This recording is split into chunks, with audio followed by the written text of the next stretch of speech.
Trusted healthcare choice for millions, real to real. Medicover Hospital, Secunderabad.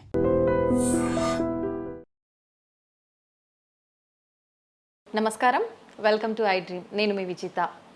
సాధారణంగా మనం ఏ health issue వచ్చినా మానసికంగా కానీ శారీరకంగా కానీ ఒక డైటిస్ట్ని కలవడం అయితే ఏంటి, ఒక సైకాలజిస్ట్ని కలవడం అయితే ఏంటి, ఒక న్యూట్రిస్ట్ దగ్గరికి వెళ్ళడం అయితే ఏంటి, ఇలా రకరకాల డాక్టర్స్ దగ్గరికి మనం వెళ్తూ ఉంటాము, సమస్యకు తగ్గట్టుగా చూస్ చేసుకుంటుంటాం. కానీ న్యూట్రిషనిస్టు, సైకాలజిస్టు ఇద్దరి కాంబినేషన్ ఇదైతే మనం రేర్గానే చూస్తుంటాం. ఆ రేర్ కాంబినేషన్ పర్సన్ ఎవరైతే ఉన్నారో ఇప్పుడు దానికి సంబంధించిన మేడం నాతో పాటు ఉన్నారు. ఆ మేడం ఎవరంటే న్యూట్రిషనిస్ట్ శ్రీదేవి గారు. ఇప్పుడు మేడంతో మాట్లాడి మనం మంచి మంచి విషయాల గురించి తెలుసుకుందాం. నమస్తే మ్యామ్, ఎలా ఉన్నారు అని అడగకూడదు కూడా మేడం. చాలా చక్కగా యాక్టివ్గా మంచిగా కనిపిస్తున్నారు. Thank you. అయినా అడుగుతాను మ్యామ్, ఎలా ఉన్నారు? I'm fine, thank you. Ma'am, కొంచెం ఎల్డిఎల్ ఫ్యాట్ పెరిగింది అనగానే చాలా టెన్షన్ పడిపోతుంటారు. వెంటనే డాక్టర్ని కలవాలి, అమ్మో నాకు ఏమైపోతుందో అని చెప్పి హడావిడి చేస్తుంటారు. నిజంగా దాని గురించి అంత భయపడాలంటారా మ్యామ్? యా, ముందు మనం ఎల్డిఎల్ ఫ్యాట్ గురించి మాట్లాడుకునే దానికంటే ముందు అసలు కొలెస్ట్రాల్ అంటే ఏంటి? ఆ కొలెస్ట్రాల్ పేరు చెప్పగానే చాలామంది భయపడిపోతుంటారు. అదేదో చాలా క్లిష్టమైన లేకపోతే వెరీ బ్యాడ్ మెటీరియల్ అన్నట్టుగా బిహేవ్ చేస్తూ ఉంటారు, అవగాహన లోపం మూలాన.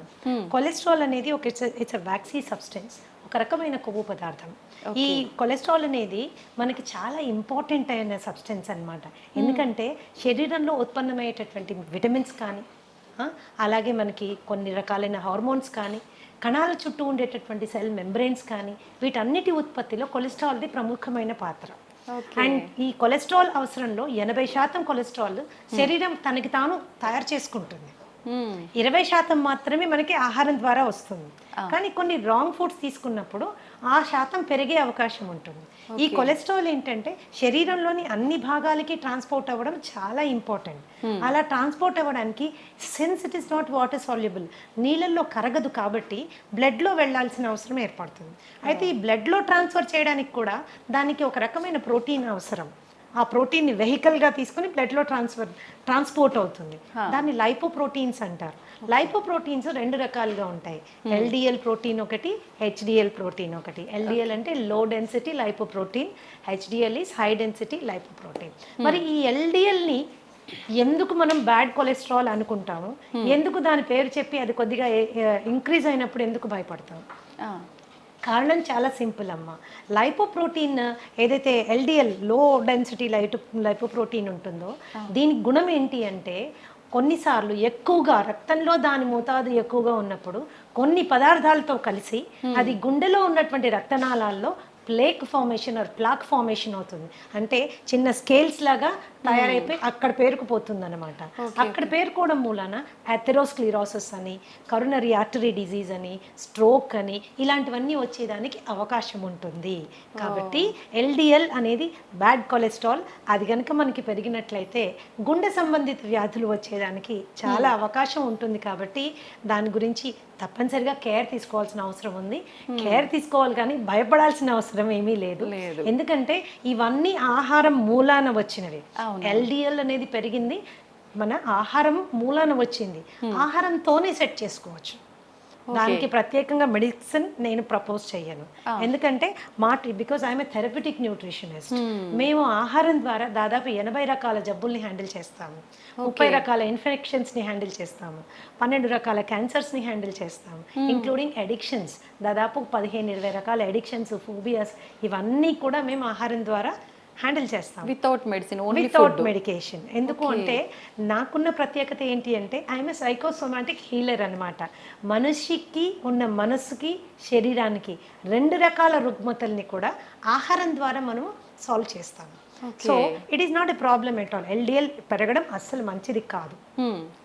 పెరిగిందన్న సందర్భంలో ఆహారపు అలవాట్లలో మనకి ఏవి డిఫెక్టివ్ అలవాట్లు ఏమున్నాయి అని చూసుకుని వాటిని సరిదిద్దుకుంటే ఈజీగా తక్కువైపోతుంది. 8 నుంచి 10 వారాల్లో ఈజీగా నార్మల్ లెవెల్కి వచ్చేస్తుంది. అయితే పెరిగితే అనుకున్నాం కదా మేడం, అసలు ఎంత మోతాదు ఉండాలి, దానికి మించి ఎంత పెరిగితే పెరిగినట్టు? అడల్ట్ స్కీమా ఎల్డిఎల్ 100 వరకు ఉండడము లిమిటేషన్. సో 125 to 140 వరకు ఇట్స్ అ వార్నింగ్ సిగ్నల్. మనం జాగ్రత్త తీసుకోవాలి. 140 దాటితే మాత్రము it is a serious warning signal that can lead to lot of problems. అది గుండె సంబంధితుల వ్యాధుల వైపు మనం వెళ్ళడానికి మనని పూర్తిగా ఇచ్చేస్తుంది అనమాట. కాబట్టి ఎప్పుడైతే మనకి 100 to 140 మధ్యలో ఎల్డిఎల్ వాల్యూస్ చూపిస్తున్నాయో, 150, 140 చూపిస్తున్నాయో, ఇట్స్ ఎ వార్నింగ్ సిగ్నల్ అనమాట. వెంటనే మనము ఆహారపరమైన మార్పులు చేసుకుంటే ఆ లెవెల్ని కిందకి తీసుకొచ్చేసేయచ్చు. అంటే అంత సీరియస్ కండిషన్లో ఉన్నప్పుడు కూడా వితౌట్ మెడికేషన్ ఓన్లీ ఫుడ్ ద్వారానే ట్రీట్ చేయొచ్చు. ఇది 140, 150 అనేది it is a warning signal అమ్మా. దానికంటే ఎక్కువగా ఉన్నప్పుడు కూడా మనం వెనక్కి తీసుకురావచ్చు. Okay. All kinds of fats can be reduced ఆహారపు అలవాట్లు మార్చడం. ఓకే. అంటే ఇప్పుడు మనం ఇంట్లో ఒక ఫుడ్ ప్రాపర్గా ఏం చేయాలి, ఏం తీసుకుంటే పెరిగింది, అట్లాంటి ఒక జనరల్గా ఫ్యాట్ పెరగడం అనగానే ఆయిల్స్ ఎక్కువగా వాడటం వల్లే ఇట్లాంటి ఒక ఆలోచన ఉంటుంది కదా మేడం. నిజంగా ఆయిల్స్ అయినా ఫుడ్ వల్ల కూడా ఎక్కువగా పెరిగింది? లైక్ దిస్ అమ్మా, మనం తీసుకునే ఆహారంలో చాలా పదార్థాలు తీసుకోకూడనివి ఉన్నాయి, కానీ మనకు అలవాటు అయిపోయింది. అది అలవాటు అయిపోయింది. ఒక్కసారి తింటే ఏమవుతుందిలే అనుకుంటాం, ఇది ఒక్కసారే అనుకుంటాం. ఆ ఒక్కసారి కాస్త అలవాటు కింద మారిపోతుంది. ఫర్ ఎగ్జాంపుల్ ఎల్డిఎల్ కొలెస్ట్రాల్ మనం కనుక తీసుకుంటే all kinds of you know trans fats అంటాం. అంటే మార్జరీన్ ఎందులో వాడతాము? మన పఫ్ మేకింగ్లో, పిజ్జా మేకింగ్లో, చాలా వాటిలో, నాట్స్ అండ్ పిజ్జా, చాలా బేకరీ ఐటమ్స్లో మార్జరీన్ వాడతారు. అలాగే Dalda is hydrogenated oil. Dalda కూడా, ఈ డాల్డా ఇలాంటివి ప్లస్ బ్రెడ్ స్ప్రెడ్స్ ఇప్పుడు చాలా వచ్చేస్తున్నాయి. ఈజీగా స్ప్రెడ్ అవుతుంది, ఇది సంతోషపడిపోతాం. అది ఈజీగా ఎల్డిఎల్ పెంచేస్తుంది, ఈజీగా కొలెస్ట్రాల్ పెంచేస్తుంది. సో ఇలాంటి కొవ్వు పదార్థాలు మనకి they will do lot of harm అన్నమాట. అలాగే ఈ ఆల్ కైండ్స్ ఆఫ్ జంక్, మైదాతో తయారు చేసినవి. ఇంకొకటి రిఫైన్డ్ ఆయిల్ మీద కూడా చాలా రీసెర్చ్ జరిగింది. రిఫైన్డ్ ఆయిల్ కూడా గుండె సంబంధిత జబ్బులు రావడానికి, ఎల్డిఎల్ పెరగడానికి కాంట్రిబ్యూట్ చేస్తోంది అని సపోర్ట్ చేయడానికి చాలా రీసెర్చ్ ఉంది. చాలా రీసెర్చ్ ఉంది. ఎప్పటి వరకైతే మనము గానుగు నూనెల మీద మనము వంట చేసుకుంటే అలవాటు ఉండిందో అంతవరకు గుండె సంబంధిత జబ్బుల సంఖ్య ఎస్పెషల్లీ ఇన్ ఇండియా చాలా తక్కువగా ఉండేది. గుండె జబ్బు అంటే అది డబ్బున వాళ్ళ జబ్బు అనేవాళ్ళు, కానీ ఈ రోజు ఏంటంటే ప్రతి ఒక్కరికి వచ్చేసరికి అందుబాటులో ఉండే వస్తువులాగా అయిపోయింది. ఎందుకంటే ఫాల్టీ ఈటింగ్ హ్యాబిట్స్ అనమాట. ఆ హ్యాబిట్స్ మూలాన మనకి వచ్చింది. అలాగే రెడ్ మీట్ బాగా ఎక్కువ తినేవాళ్ళు, మటన్, బీఫ్, పోర్క్ ఇలాంటివి చాలా ఎక్కువగా, అంటే వారంలో ప్రతిరోజు తినేవాళ్ళు, అధిక మోతాదులో తినేవాళ్ళు, వాళ్ళల్లో కూడా మనకి తేడాలు కనిపిస్తాయి. వీటిని తగ్గించుకోవాలంటే పీచు పదార్థం ఎక్కువగా ఉండే ఆహారం తీసుకోవాలి. అంటే fresh fruits, vegetables, nuts, seeds ఇలాంటివి తీసుకుంటే ఏమవుతుందంటే ఎల్డిఎల్ లెవెల్స్ తగ్గుతుంది. మామూలుగా రోజు తీసుకునేటటువంటి రీఫైన్డ్ ఆయిల్ని మార్చి గానుగు నూనెలు మనం తీసుకున్నప్పుడు కూడా ఎల్డిఎల్ లెవెల్స్ ఈజీగా కంట్రోల్లోకి వచ్చేస్తాయి. ఓకే. అంటే డైలీ రొటీన్ అనేది మనం ఒకటి ఫాలో అవ్వాలంటారు మేడం, అంతే కదా? కొలెస్ట్రాల్ డైలీ రొటీన్ అంటే నేనేం చెప్తానంటే డైలీ రొటీన్ కంటే కూడా డైలీ తీసుకునే ఆహార పదార్థాలని మనం ప్రాపర్గా సెలెక్ట్ చేసుకోవడం చాలా ఇంపార్టెంట్. శరీర అవసరాలని దృష్టిలో పెట్టుకొని సెలెక్ట్ చేసుకోవడం చాలా ఇంపార్టెంట్. అంతేగాని టంగ్కి ఎక్కువ ఇంపార్టెన్స్ ఇచ్చి, టేస్ట్కి ఎక్కువ ఇంపార్టెన్స్ ఇచ్చి మనం తీసుకున్నప్పుడు ఏమవుతుంది అంటే అది డెఫినెట్గా it is going to harm us. అలా అని ఎంతసేపు గడ్డి గాదం ఆకులు అలుములు తిని బతికేసేయాలా, ఇంతేనా లైఫ్ అనుకోక్కర్లేదు. టేస్టీగా ఫుడ్ చేసుకుంటూ ఇంట్లో చేసుకుంటూ తినచ్చు. ఎప్పుడైనా ఒకసారి నెలకో 2 నెలలకో మీరు ఒకసారి ఏదైనా తిన్నప్పుడు శరీరం అడ్జస్ట్ చేసుకుంటుంది. It is very smart. Okay, కానీ రోజు దాన్ని అలవాటు చేసుకుంటే మాత్రం చాలా కష్టం. కొన్ని మార్పులు తెచ్చుకోవాలి. ఓకే.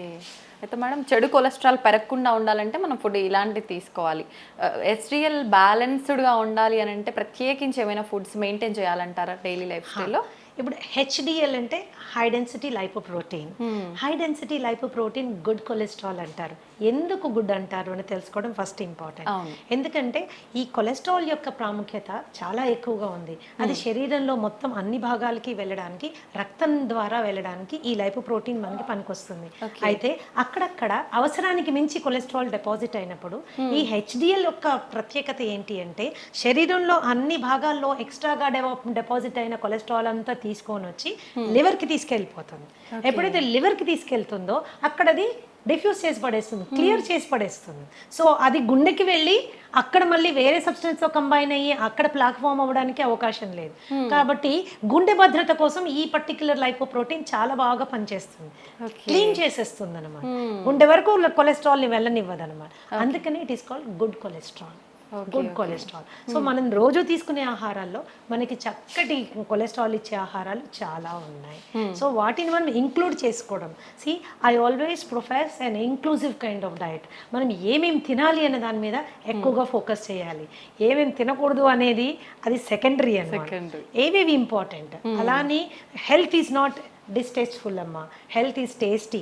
మనం చేసుకునే పద్ధతిని బట్టి ఆధారపడి ఉంటుంది. హెచ్డిఎల్ మనం హెచ్డిఎల్ కొలెస్ట్రాల్ మనకు పెరగాలి అంటే there is the humble avocado. Avocado is one of the best sources for HDL cholesterol. Okay, అలాగే నీకు నట్స్ ఉన్నాయి, సీడ్స్ ఉన్నాయి, వాల్నట్స్ ఉన్నాయి, ఇవన్నీ కూడా మనకి చాలా. అలాగే ఆవు నెయ్యి బ్రహ్మాండంగా హెచ్డిఎల్ పెరుగుతుంది. అది కూడా నాటావు నెయ్యి. నాటావు నెయ్యి బ్రహ్మాండమైనటువంటి గుణాలు కలిగి ఉంటుంది. ధృతం అంటారు దాన్ని. మాకు ఒక్కొక్కసారి ఒక సత్సంగంలో ఉన్నప్పుడు గురువుగారు చెప్పారు, పాతకాలంలో ధృతం అంటే ఏంటి అంటే చనిపోయిన వాళ్ళలో కూడా ప్రాణ ప్రతిష్ఠ చేయగలిగినటువంటి అద్భుతమైన గుణం కలిగింది అని అర్థమట. మరి అది నిజమో కాదో నాకు తెలియదు, కానీ ఆయన చెప్పిన విషయం నాకు చాలా నచ్చింది. ఇంకో మాట కూడా ఏం చెప్పారంటే ఆస్తులు అమ్ముకైనా ధృతం కొనుక్కొని దాంతో తినాలన్నారు. అంటే నెయ్యికున్నటువంటి ప్రాముఖ్యత అది. కొద్ది కాలం ఏంటంటే నెయ్యి తింటే లావైపోతారు, నెయ్యి తింటే కొలెస్ట్రాల్ వస్తుంది. ఇది చాలా తప్పమ్మా. ఎస్పెషల్గా మనం ఇంట్లో ఆవు పాలు కొనుక్కొని చేసుకునే నెయ్యి అతి శ్రేష్టం. రీసెంట్గా ఒక రీసెర్చ్ నేను I would like to share with you. చపాతీలు పూరీలు మనని డయాబెటీస్ వైపు నొట్టి పడేస్తున్నాయి అన్నది అందరికీ తెలుసు. ఈవెన్ పుల్కా కావచ్చు, చపాతీ, గోధుమ పిండి. అయితే అదే గోధుమ పిండి చేసిన రొట్టె మీద నెయ్యి రాసుకుని తింటే మాత్రము కొద్దిగా దాని గ్లూకోజ్ లెవెల్స్ తక్కువగా వస్తున్నాయి అన్నది లేటెస్ట్ రీసెర్చ్. అంటే నెయ్యికున్న ప్రాముఖ్యత అలాంటిది అనమాట. మనం ఇంట్లో తయారు చేసుకునే వెన్నపూస, మజ్జిగ జల్లికి వచ్చే వెన్నపూస, లేకపోతే మనం ఇంట్లో తయారు చేసుకునే నెయ్యి, ఇవన్నీ చాలా they are very good fats అనమాట. హెచ్డిఎల్ లెవెల్ పెరగడానికి చాలా చాలా బాగా పనిచేస్తాయి. సో ఇట్లా మనము కొద్దిగా అవగాహన పెంచుకుంటే అంత లైఫ్లో పెద్దగా కాంప్రమైజ్ అవ్వాల్సింది ఏమీ లేదు, అంత కాంప్రమైజ్ అవ్వాల్సింది ఏమీ లేదు. చిన్న చేంజెస్ మాత్రమే, చాయిసెస్లో చిన్న చేంజ్ చేసుకోవాలి. ఏది మనకి కావాలి, ఏది మనకి వద్దు, ఈ చిన్న చేంజెస్ చేసుకుంటే కొలెస్ట్రాల్ ఇబ్బందే కాదు అసలు. ఎంత సింపుల్ గా చెప్పేస్తున్నారు. మా అందరికి అది ఒక పెద్ద భూతత్వంలో పెట్టి చూస్తున్నా. అండ్ యాక్చువల్గా ఏంటంటే ఇంకొక రీసెర్చ్ ఏం చెప్తుందంటే కొద్ది మందిలో ఇన్ సమ్ పీపుల్ ఏమవుతుందంటే కొలెస్ట్రాల్కి సంబంధించిన మందులు వాడినప్పుడు అది ఏమవుతుందంటే it is leading to increase in blood glucose levels, diabetes పెరిగేదానికి అవకాశం ఉంది అని కొన్ని రీసెర్చ్ చెప్తున్నాయి. కాబట్టి మెడిసిన్ వాడడం కంటే ముందు ఆహారపు అలవాట్లని జాగ్రత్తగా గమనించి ఒక క్వాలిఫైడ్ థెరప్యూటిక్ న్యూట్రిషనిస్ట్ దగ్గరికి వెళ్ళి ప్రాపర్గా డయాగ్నోస్టిక్ టెస్ట్లు చేసుకుని ఏది ఎక్కువ ఉంది, ఏది తక్కువ ఉంది, ఏది ఎలా తగ్గించుకోవాలి అని అవగాహన పెంచుకుని జస్ట్ 8 నుంచి 10 వారాల్లో మీ లిపిడ్ ప్రొఫైల్ని మీరు క్లీన్ చేసేసుకోవచ్చు. ఒక్కటే సలహా ఏంటి అంటే కేవలం ఏదో యూట్యూబ్లో వీడియో చూసో లేకపోతే ఫేస్బుక్లో పోస్ట్ చూసో స్వంత వైద్యం చేసుకుంటే మాత్రము it is going to be little difficult. ఏదైనా సైంటిఫిక్ గా హ్యాండిల్ చేయాలి. మ్యామ్, నెయ్యి విషయానికి వస్తే మీరు ఇందాక నెయ్యి గురించి చెప్పారు కాబట్టి చాలా మంది నెయ్యి ఫుడ్ తో కాకుండా డైరెక్ట్ స్పూన్ తో తింటూ ఉంటారు. అట్లా తీసుకోవడం మంచిదే అంటే తాగుతూ ఉంటారు. ఎందుకంటే ఆవు నెయ్యిలో ఉండేటటువంటి గుణం ఏంటి ఉందంటే ఇట్ ఈస్ అది డైజెస్ట్ అయ్యాక మనకి బ్యూట్రిక్ యాసిడ్ ఫామ్ అవుతుంది. అందరికీ తెలుసుకోవాల్సిన విషయం ఏంటంటే మన మొత్తం మాయల పకీరు ప్రాణం చిలకలో ఉన్నట్టు మనిషి యొక్క ఆరోగ్య రహస్యం అంటే మానసిక ఆరోగ్యం కానీ శారీరక ఆరోగ్యం కానీ మన పొట్టలో పేగుల్లో ఉందన్నమాట. ఈ పేగుల్ని గట్ అంటారు. ఈ గట్లో 4300 రకాలైనటువంటి సూక్ష్మక్రిములు ఉన్నాయి. దీంట్లో మంచివి ఉన్నాయి, చెడ్డవి ఉన్నాయి. మంచివి ఎప్పుడు కూడా అధిక సంఖ్యలో ఉండడం మన ఆరోగ్యానికి చిహ్నం అనమాట. మంచివి పెంచడానికి అవసరమైనటువంటి తైలం నెయ్యి. సో నెయ్యి మీరు కూరల్లో వేసుకొని చేసుకోవచ్చు, అన్నంలో మొదటి ముద్దలో వేసుకొని తినచ్చు, గోరువెచ్చని నీళ్ళల్లో కలుపుకొని తాగొచ్చు, ఏదన్నా చేయొచ్చు. ఈ అన్ని రూపాల్లో మీరు తీసుకునే నెయ్యి మీ గట్ హెల్త్కి చాలా ఉపయోగపడుతుంది. ఆ నెయ్యి మరి ఎలాంటి నెయ్యి తీసుకోవాలి, that is an important question. Okay, నాటావు నెయ్యి అతి శ్రేష్టం. దాన్నే A2 ఘీ అంటారు. ఓకే, సో మనం ఇంట్లో చేసుకుని చాలామంది A2 పాలు కొనుక్కుంటున్నారు, పాలు కొనుక్కుంటున్నారు. మీరు తోడు పెట్టి మీరు తీసి మిగడ్లోంచి తీసే వెన్న నెయ్యి యూ కెన్ యూజ్ ఇట్, అది చాలా శ్రేష్టం అనమాట. ఓకే మ్యామ్, కొలెస్ట్రాల్ విషయానికి వస్తే లివర్కి కొలెస్ట్రాల్ వచ్చింది అని చెప్పి చాలామంది టెన్షన్ పడుతూ ఉంటారు కదా, దానికి ఎటువంటి ఆహార పదార్థాలు తీసుకుంటే? లివర్కి కొలెస్ట్రాల్ కాదమ్మా, it is actually called fatty liver. Fatty liver రెండు రకాలుగా ఉంటుంది, alcoholic fatty liver and non alcoholic fatty liver. ఇప్పుడు నాలాంటి దాని దగ్గరికి ఎవరైనా ఫ్యాటీ లివర్ ఆల్కహాలిక్ వచ్చారనుకోండి, actually as a therapist I'm happy. ఎందుకంటే ఒట్టి ఆల్కహాల్ బంద్ చేయించేస్తే ఫ్యాటీ లివర్ చాలా వరకు కంట్రోల్లో వచ్చేస్తుంది అనమాట. అది కేవలము ఆల్కహాల్ ప్రేరితంగా అక్కడ ఫ్యాట్ డిపాజిట్ అవుతుంది అనమాట. But non alcoholic fatty liver disease is very dangerous. ఇది రాముడు బుద్ధిమంతుడు అంటాడు కదా, స్మోక్ చేయడు, బయటకు వెళ్ళి ఏమి తినడు, ఇష్టం వచ్చినట్టు బిహేవ్ చేయడు, అలాంటి వాళ్ళకి వచ్చేటటువంటి ఫ్యాటీ లివర్ కండిషన్ ని non alcoholic fatty liver condition అంటారు. దానికి మనము చాలా ఆహారపరమైన జాగ్రత్తలు తీసుకోవాలి. మరి ముఖ్యంగా కార్బోహైడ్రేట్ విపరీతంగా తినడం తగ్గించేసుకోవాలి. అలాగే ట్రాన్స్ ఫ్యాట్స్ మనం తీసుకోవడం తగ్గించుకోవాలి. అలాగే LDL లెవెల్ కంట్రోల్లో ఉండేటట్టుగా మనం చూసుకోవాలి. ఈ ఫ్యాటీ లివర్ వచ్చిన వాళ్ళలో చాలా మందికి fatty liver is sometimes considered as a predisposing character for diabetes. అంటే షుగర్ రావడానికి ముందు చాలా మందికి ఫ్యాటీ లివర్ వచ్చేస్తుంది. దాన్ని చాలా తేలికగా తీసుకుంటారు. ఏం లేదండి, కాస్త ఎక్సర్సైజ్ చేయండి, కాస్త ఇలా ఉండండి, కాస్త అలా ఉండండి అని. That is not the way. You have to take it serious. ఎందుకంటే ఈ ఫ్యాటీ లివర్ స్టేజ్ 1 నుంచి స్టేజ్ 2, స్టేజ్ 2 నుంచి స్టేజ్ 3, అక్కడి నుంచి ఫైబ్రోసిస్, సిరోసిస్, క్యాన్సర్ వరకు వెళ్ళే అవకాశం ఉంటుంది. కాబట్టి దాన్ని ఈజీ తీసుకోవడానికి వీల్లేదు. So basic foods for example కీరా జ్యూస్ బ్రహ్మాండంగా పనిచేస్తుంది ఫ్యాట్లో లివర్ తీసేయడానికి. నిమ్మరసము, ద హంబుల్ నిమ్మరసం, కాస్టే లేదు దాన్ని. So health is actually very economic, inexpensive అనమాట. చిన్న అవగాహన మనం తెలుసుకుంటే we will able to do it అనమాట. అండ్ ఫ్యాటీ లివర్ ఉంది అని మనకి ఎప్పుడు డౌట్ వస్తుందంటే, కొద్దిగా కుడివైపు బొజ్జ అంటే చేతులు కాళ్ళు సన్నగానే ఉన్నాయి, పొట్ట మాత్రమే ముందుకు వస్తుంది. ఎస్పెషల్లీ కుడివైపు మనం చెయ్యి వేసుకునేలా అంటే కొద్దిగా గట్టిగా కూడా తగులుతుంది అంటే వెంటనే వెళ్ళి ఒకసారి ఫ్యాటీ లివర్ చెక్ చేసుకోవడం చాలా చాలా ఇంపార్టెంట్. డయాబెటీస్ వచ్చింది అనుకుంటే కూడా డయాబెటీస్ డిటెక్ట్ అయిన తర్వాత కంపల్సరీ ఫ్యాటీ లివర్ వెళ్ళి చెక్ చేసుకోవడం చాలా ఇంపార్టెంట్. ఏ స్టేజ్లో ఉంది, దట్ ఈస్ ఇంపార్టెంట్. దాన్ని కూడా తగ్గించుకుంటూ వెళ్ళాలి మనం, దట్ ఈస్ ఇంపార్టెంట్. ఇది కూడా మోతాదు ఏమైనా ఉంటుందా మ్యామ్, పర్సంటేజ్ ఫ్యాటీ లివర్? అట్లా కాదంటే మీరు అల్ట్రాసౌండ్ అబ్డామెన్కి వెళ్ళినప్పుడు వాళ్ళు చెక్ చేసి మీకు గ్రేడ్ చెప్పేస్తారు. ఓకే, ఆ రిపోర్ట్ బట్టి మనకి స్టేజ్ 1లో ఉన్నారా, స్టేజ్ 2లో ఉన్నారా, స్టేజ్ 3లో ఉన్నారా తెలిసిపోతుంది. ఓకే మ్యామ్, డైరీ ప్రొడక్ట్స్ విషయానికి వస్తే ఏవి తీసుకోవాలి, ఏవి తీసుకోకూడదు? నిజంగా కొంతమంది చెప్తుంటారు డైరీ ప్రొడక్ట్స్ స్కిప్ చేయడమే మంచిది, ఇప్పుడు అన్నిట్లో హార్మోన్కి సంబంధించిన ఇంజెక్షన్లు ఇలాంటివన్నీ వస్తున్నాయి కాబట్టి అని. నిజంగా ఏవి తీసుకుంటే బాగుంటుంది మ్యామ్? నేను గతంలో కూడా చాలాసార్లు చెప్పానమ్మా. చాలా మంది వాదనకి కూడా దిగుతారు. మన తాతలు, తండ్రులు, ముత్తాతలు అందరూ పాలు తాగారు, ఇప్పుడు మీరెందుకు చెప్తున్నారు పాలు తాగకూడదని? పాలు డెఫినెట్ గా ఇట్స్ ఏ హోల్సమ్ ఫుడ్. మరి పిల్లలకి ప్రోటీన్ ఎలా వస్తుంది, పిల్లలకి మనకి కాల్షియం ఎలా వస్తుంది, ఇవి రెండు మనకు కావాలంటే పాలు తాగాలి కదా. మన చిన్నప్పటి నుంచి తాగాం కదా, ఇప్పుడు మీరు కొత్తగా ఇలాంటి వింత విషయాలు చెప్తున్నారు ఏంటి అని. సో తప్పులు మీరు చెప్పింది కూడా కరెక్టే. ఎప్పుడో మన తాతల తండ్రులంతా పాలు తాగారు, కానీ అప్పుడు ఆవులు వేరు, అప్పుడు పాలు వేరు. ఇప్పుడు ఆవులు వేరు, ఇప్పుడు పాలు వేరు. ఓకే, సో ఇప్పుడు చాలా సందర్భాల్లో మనం ప్యాకెట్ పాలు తెచ్చుకుంటే అవి అసలు పాలో కాదో మనకు తెలియదు. పాలల్లో నీళ్లు కలిపారనుకోండి, that is a healthy thing. అంటే ఓన్లీ నీళ్లు ఉన్నాయని సంతోషపడచ్చు మనం, కానీ నీళ్లు కాకుండా ఇంకెన్నెన్నో కలిపేస్తే అవి విషమై మనని ఎన్నో విధాలుగా మనని ఇబ్బంది పెడుతున్నాయి. మిల్క్ మీరు తీసుకున్నట్లయితే దాని ప్రోటీన్ కంటెంట్ కానీ, దాని కాల్షియం కంటెంట్ కానీ, నాన్ మిల్క్ సోర్సెస్ చాలా ఉన్నాయి.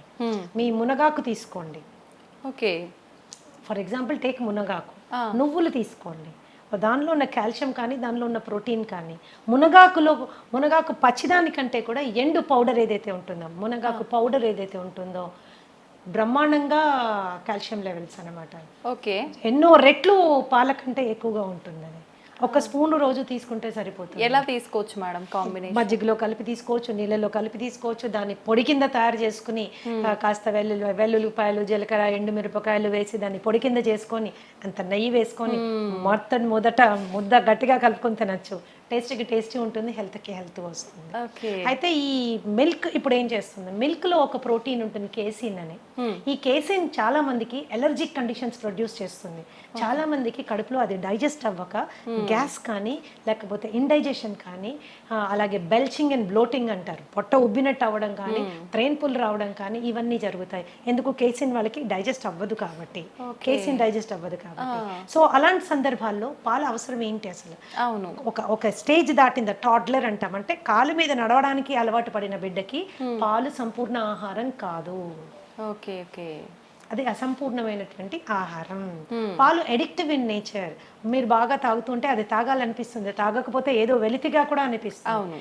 దానికంటే ఆరోగ్యకరమైన ఫుడ్ మనకు ఉన్నప్పుడు, దానికంటే మనకి బలవర్ధకమైన ఆహారం మనకి అవైలబుల్గా ఉన్నప్పుడు మనం దానికి ఆప్ట్ చేసుకోవచ్చు కదా.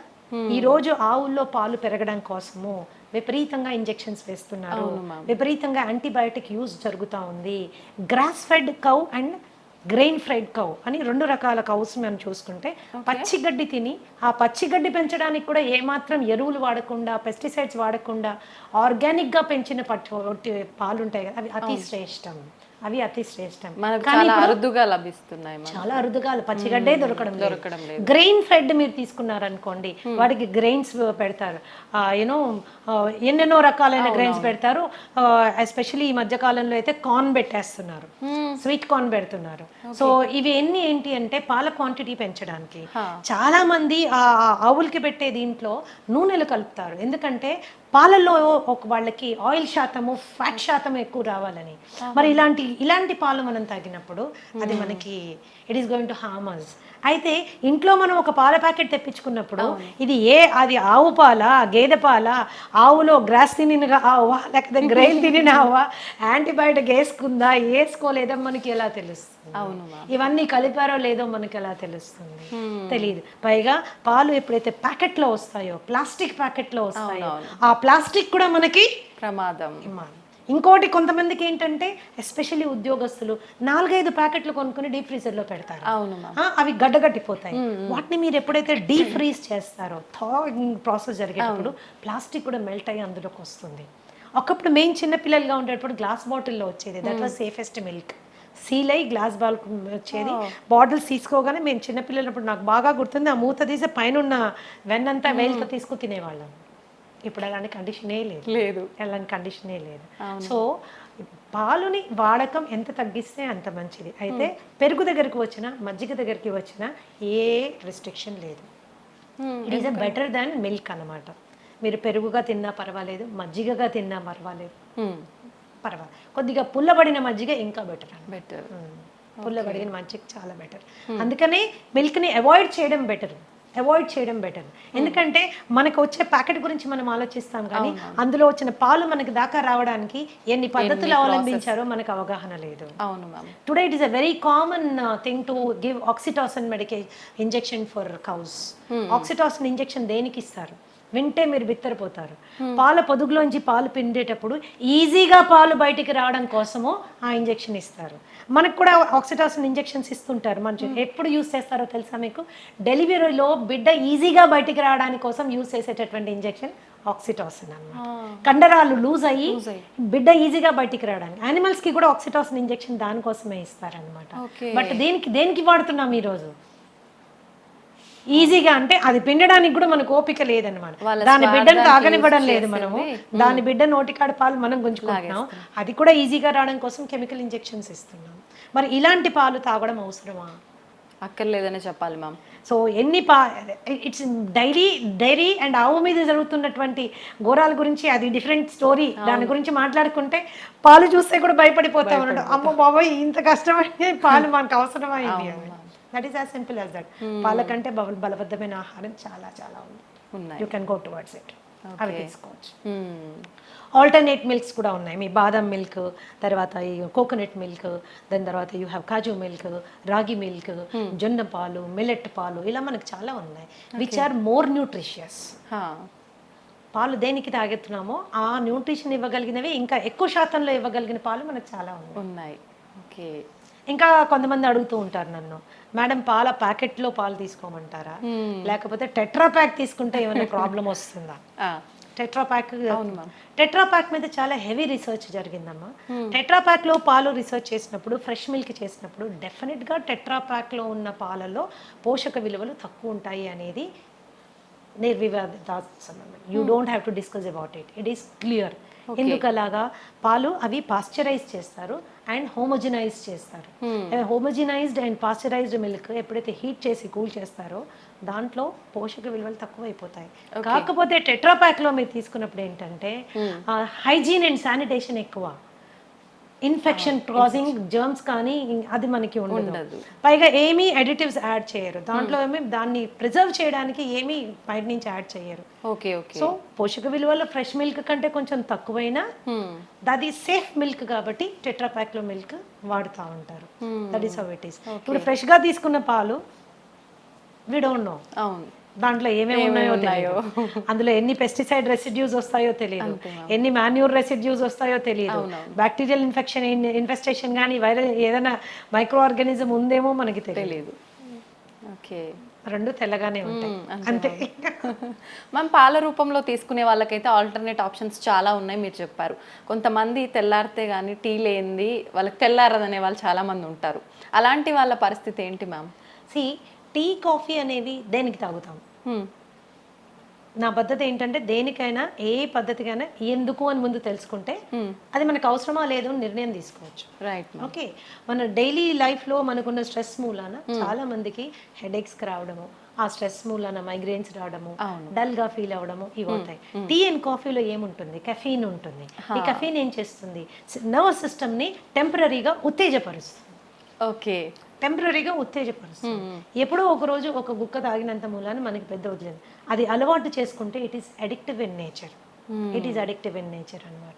సో టీ మంచిదా కాఫీ మంచిదా అని కూడా కొంతమంది అడుగుతుంటారు. దీంట్లో నేనేమంటానంటే మీరు పాలు షుగర్ లేకుండా ఏది తాగినా మంచిదే. Okay. Black tea black coffee ఏది తాగినా మంచిదే. ఇంకా మీరు బ్లాక్ టీని చాలా లైట్ గా చేసుకొని దాంట్లో కొద్దిగా నిమ్మరసం యాడ్ చేసుకొని కొన్ని నానబెట్టిన సబ్జా గింజలు వేసుకొని దాంట్లో కొద్దిగా ఒక 2 or 3 లీవ్స్ ఆఫ్ మింట్ అంటే మన పుదీనా కట్ చేసి వేసుకొని తాగండి. అద్భుతంగా ఎంజాయ్ చేస్తారు. And maybe 1 or 2 times tea తాగడమే ఇంపార్టెంట్ అనుకుంటే బ్రహ్మాండమైన ఆరోగ్యం ఇచ్చే అద్భుతమైనటువంటి పోషక విలువలు ఉండేవి బొచ్చడని టీస్ ఉన్నాయి. For example green tea is the best tea. Okay. Green tea అంటే డిప్ టీ కాదండి. గ్రీన్ టీ ఆకులు తెచ్చుకోవాలి, ఒక చిన్న ఇన్ఫ్యూజర్ కొనుక్కోండి. అంటే ఒక కప్పులో ఇంకో కప్పు ఉంటుంది, దానికి చిన్న హోల్స్ ఉంటాయి. దాంట్లో మనం గ్రీన్ టీ లీవ్స్ ఒక స్పూన్ వేసుకుని హాట్ వాటర్ వేసుకుంటే ఇన్ఫ్యూజ్ అయ్యి the best thing will come an.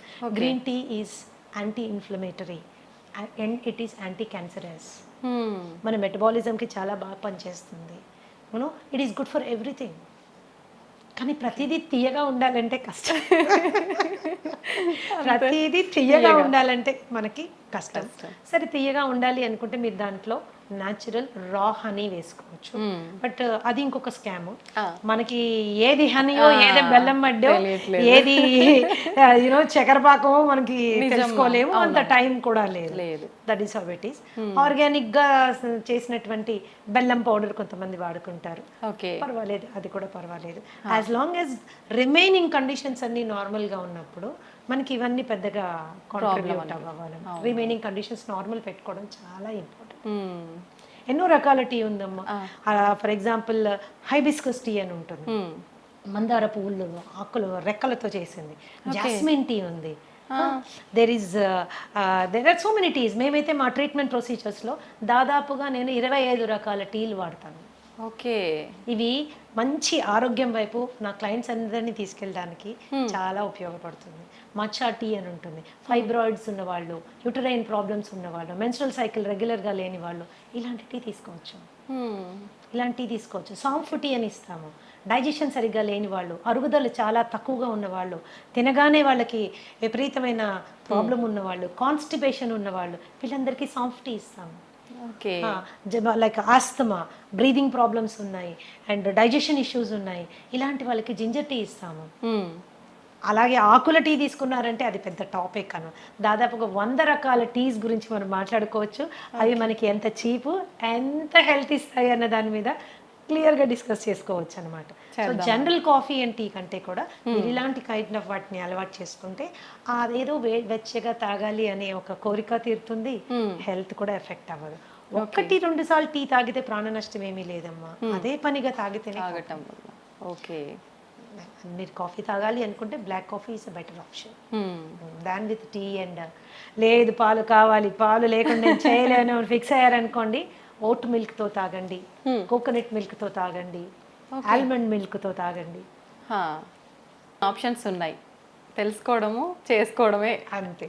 Okay, ఖచ్చితంగా మనం ముందు ముందు వీడియోలో టీస్ గురించి కూడా టాపిక్ చేసుకుందాం మ్యామ్. ఓకే మ్యామ్, మీరు అన్ని రకాల హెల్త్ ఇష్యూస్కి 80 దగ్గర చెప్పారు. హెల్త్ ఇష్యూస్కి ఓన్లీ ఫుడ్ తోటే ట్రీట్ చేస్తుంటాము అని చెప్పి. డయాబెటీస్కి కూడా అలానేనా మేడం? డయాబెటీస్ వచ్చిన వాళ్ళు ఖచ్చితంగా లైఫ్ లాంగ్ మెడిసిన్ వాడాల్సిందే అని అంటుంటారు కదా, దానికి కూడా ఫుడ్ ద్వారా తగ్గించవచ్చు అంటారా? యాక్చువల్గా మనం చాలా అందరు చూసే వ్యూవర్స్ కూడా గమనించాల్సింది ఏంటంటే, డయాబెటీస్ రావడానికి 2 ప్రధానమైన కారణాలు. ఒకటి ఫాల్టీ ఈటింగ్ హ్యాబిట్స్, సరైన ఆహారపు అలవాట్లు లేకపోవడం. ఓకే. 2 మనసులోను కలిగేటటువంటి భావాలని భావోద్వేగాలని మన శరీరం పైన ఇన్ఫ్లుయెన్స్ పెట్టేంతగా పెంచి పోషించుకోవడం, కంట్రోల్ చేసుకోవడానికి సరైన అవగాహన పెంచుకోకపోవడం. ఓకే, ఇవి 2 విషయాలు. అంటే ఒకప్పుడు స్ట్రెస్ అంటే ఏంటమ్మా, stress is a necessary evil of life. దాన్ని ఫ్లైట్ ఆర్ ఫైట్ ఇమోషన్ అనేవాళ్ళు. అంటే కొన్ని వేల సంవత్సరాల క్రితం ఈ శరీరం ఫస్ట్ టైం ఫామ్ అయినప్పుడు మనకు ఒకటే స్ట్రెస్ ఉండేది.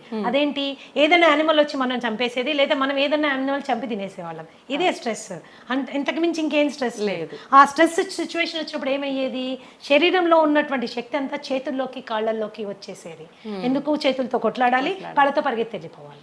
ఈ 2 మనకి కావాల్సినటువంటి సందర్భం ఉండేది. కానీ ఇప్పుడేంటి, జీవితంలో అందరూ లయన్స్ టైగర్లే. బాస్ ఒక లయన్ టైగరే, భార్య ఒక లయన్ టైగరే, భర్త కూడా లయన్ టైగరే, ఆఖరికి పనమ్మాయి కూడా లయన్ టైగరే.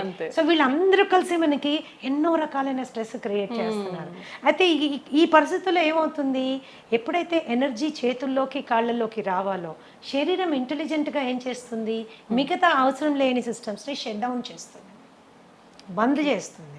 బంద్ చేసినప్పుడు ఏమవుతుంది, ఫస్ట్ సిస్టమ్ ఏంటి బంద్ అయ్యేది, డైజెస్టివ్ సిస్టమ్. అందుకనే స్ట్రెస్ఫుల్గా ఉన్నప్పుడు తిన్నది అరగదు, తిన్నది అరగదు, ఒక రకంగా మనకి డిఫరెంట్ గా ఉంటుంది. ఓకే, ఎందుకు, అది క్లోజ్ అయిపోయింది. తర్వాత అది రిలాక్స్ అయిపోయి మళ్ళీ స్టార్ట్ అయినప్పుడు ఏంటి, మళ్ళీ అంటే డైజెషన్ ప్రాసెస్ కొద్దిగా ఆగి జరుగుతుంది అనమాట. It is not giving us proper ఇది. అండ్ ఇంకొకటి, డయాబెటీస్కి వచ్చేసరికి చాలా మంది ఓన్లీ 3 రకాల టెస్టులు చేసుకొని ఆ డయాబెటీస్ని హ్యాండిల్ చేయాలనుకుంటారు. అంటే for example fasting sugars, post lunch sugars, ఇప్పుడు HbA1c, ఈ 3 మాత్రమే చేసుకుని వాళ్ళు డయాబెటీస్ని కంట్రోల్ చేసుకోవడానికి రకరకాల మందులు తీసుకుని ముందుకు వెళ్తూ ఉంటారు. నేనేమంటానంటే, ఏ జబ్బు మనకి వచ్చినా రూట్ కాజ్ తెలుసుకోవడం చాలా ఇంపార్టెంట్. నాకు డయాబెటీస్ ఎందుకు వచ్చింది, వై. సో మా దగ్గర మేము ట్రీట్మెంట్ చేసేటప్పుడు కూడా ఖచ్చితంగా రూట్ కాజ్ అనాలిసిస్ అని 13 రకాల బ్లడ్ టెస్ట్లు చేయిస్తాం, to understand the inside of a person, లోపల ఏం జరుగుతోంది. చాలా మటుకు మనకి అవుట్వర్డ్గా మనకి సిమ్టమ్స్ తెలియవు. అవును ma'am, we don't feel it, వెళ్ళి చెక్ చేసుకుంటే కానీ మనకి తెలియదు. That is how it is. And ఈ డయాబెటీస్ వచ్చిన వాళ్ళు టైప్ 2 డయాబెటీసా, టైప్ 1 డయాబెటీసా, బేసిక్ వాళ్ళు తెలుసుకోవాల్సి ఉంటుంది మనకి. ఒకవేళ టైప్ 2 డయాబెటీస్ మనం మాట్లాడుకుంటే సి పెప్టైడ్ అని ఒక టెస్ట్ ఉంటుంది. సీరం ఫాస్టింగ్ సి పెప్టైడ్ అంటే ఏం భోజనం చేయకుండా సి పెప్టైడ్ టెస్ట్ చేసుకుని ఆ సి పెప్టైడ్ వాల్యూ మనకి ప్యాంక్రియాస్ ఎంత పనిచేస్తుంది, ప్యాంక్రియాస్ పని చేయకపోవడం మూలానే డయాబెటీస్ వస్తుంది. కాబట్టి ప్యాంక్రియాస్ పనితీరు ఏ విధంగా ఉంది, ఎంత ఇన్సులిన్ ప్రొడ్యూస్ చేయగలుగుతుంది అనేది ఎస్టిమేట్ చేయడము very very very very important. అది ఎప్పుడైతే మనం ఎస్టిమేట్ చేసుకుంటామో, ప్యాంక్రియాస్ ప్రొడక్షన్ బాగానే ఉంది అనుకుంటే 100% మనకి డయాబెటీస్ రివర్సిబుల్ అవుతుంది. If your C peptide value is 1 and more, ఏది fasting C peptide value 1 and more ఉంటే కనుక 100% మనం ఆ డయాబెటీస్ని రివర్స్ చేసుకోగలము. కానీ 1 కంటే కిందకి వెళ్ళిపోతున్నప్పుడు, 5.5 కంటే కిందకి వెళ్ళిపోతున్నప్పుడు it is going towards type 1 diabetes అన్నమాట. ఈ టెస్ట్ చేయకుండా, ఈ నిర్ధారణ కాకుండా దాన్ని హ్యాండిల్ చేయడం అనేది నా ప్రకారము I feel it's a defective way of looking at it. Okay. And మనం అనుకుంటాం వైట్ రైస్ తినడం మూలాన, ఇంకోటి తినడం మూలాన, షుగర్ తినడం మూలాన.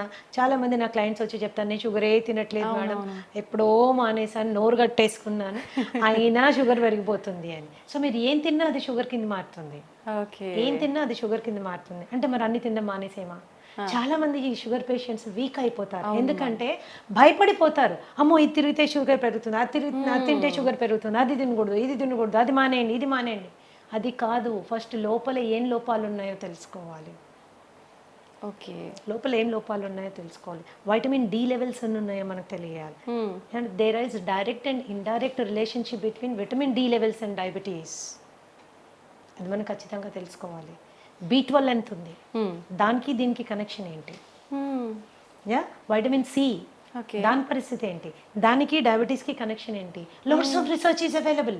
ఎంతసేపటికి మనము షుగర్ లెవెల్ తగ్గించడం మీదనే ఫోకస్ చేయడం బదులుగా శరీరానికి కావాల్సిన శక్తిని, దానికి కావాల్సిన విటమిన్స్ని, దానికి కావాల్సిన మినరల్స్ని, దానికి కావాల్సిన ప్రతి పోరాడే వెపన్ని మనం ఇచ్చాము అనుకోమా, అది డయాబెటీస్ని తన్ని బయటికి తరిమేస్తుంది. ఇట్స్ వెరీ సింపుల్ అన్నమాట. కాబట్టి it is a life style disorder.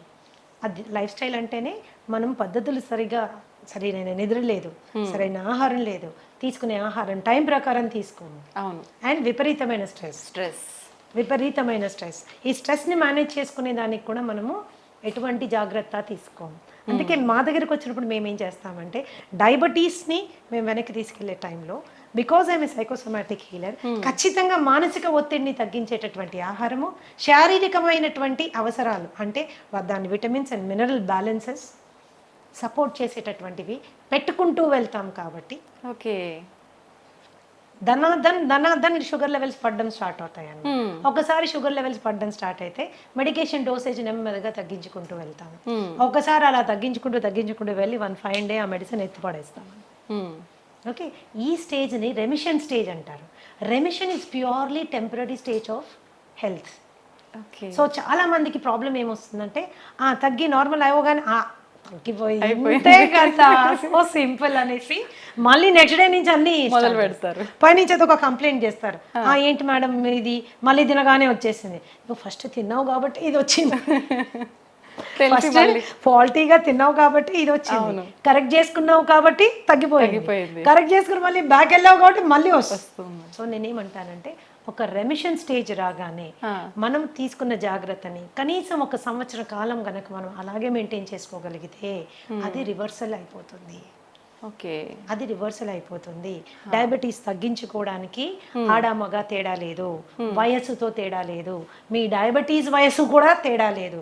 అది 20 ఏళ్ళ నుంచి ఉంది, 15 ఏళ్ళ నుంచి ఉంది, 30 ఏళ్ళ నుంచి ఉంది, నేను టాబ్లెట్లు వేసుకుంటున్నాను, ఇన్సులిన్ వేసుకుంటున్నాను, ఏ దాన్నైనా మనం వెనక్కి పట్టుకెళ్ళచ్చు.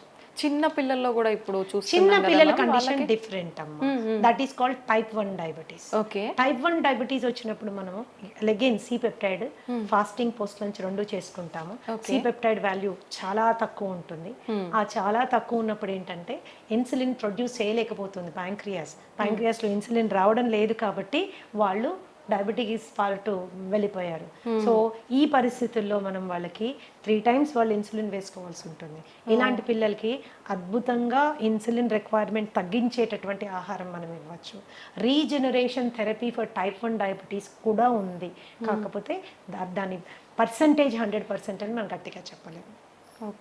So regeneration therapy is also possible. అంటే టైప్ 1 నుంచి కూడా మనం కొద్దిగా వాళ్ళని బెటర్ టైప్ 2లోకి తీసుకెళ్లేటటువంటి సిపెప్టైడ్ని పెంచేటటువంటి ఫుడ్ కూడా ఉంది. But the success rate is about 40 to 50%. It is not around 100%. Many other contributing factors ఉన్నాయి కాబట్టి, చాలా కాంట్రిబ్యూటింగ్ ఫ్యాక్టర్స్ ఉన్నాయి కాబట్టి that is how it is. అయితే ఈ మధ్యకాలంలో విపరీతంగా తిండి పిల్లలకి మనం పెట్టే తిండి మూలాన మనమే మన చేతుల ద్వారానే మనమే వాళ్ళని డయాబెటీస్ వైపు నెట్టుతున్నాము.